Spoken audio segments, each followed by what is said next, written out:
Жайдарман ол жақсы жоба. Жасампаз, жасамтал жастардың шыңдалатын ұстаханасы деуге де болады. Әлбетте ұстаның кім екенін бәріміз білеміз.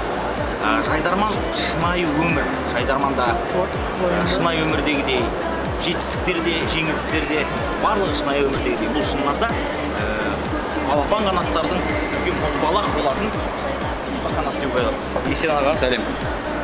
Жайдарманшылардың тілінде айтқанда, жайдарман біздің жастық шағымыз дейді.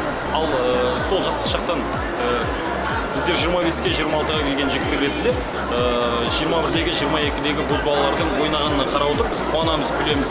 Себебі жайдарман олардың жастық шағы болса, жайдарман біздің жастық шағымызда қалған күлкілерді бейнелейді. Сонсын жақында ерекше жобаны естідік, жайдарманның туған күні екен. Жайдарманның туған күнінде былтырда болғанбыз, жайдарманның туған күнінде алдыңғы жылда болғанбыз. Жайдарманның туған күні жылда болады, және жасы айтылмайды. Бұл не деген сөз? Бұл жайдарман мәңгі жас деген сөз.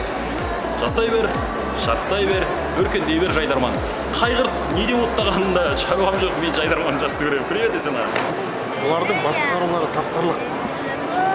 Кімдер екенін білесіз бе олардың? Олардың жақында туған күндері 19 маусым сағат 8-де жастар сарайында. Кімдердің тапқырлықпен қаруланғандарын көреміз бірге. Бәріміз сол жерге келейік.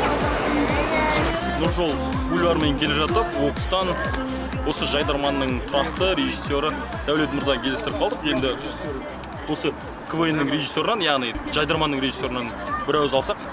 Жәке, туған күнге дайындық қалай жалпы? Жаман емес, көрермендерді біраз қызық күтіп тұр. Келген адам өте жақсы көңіл күйде кетеді.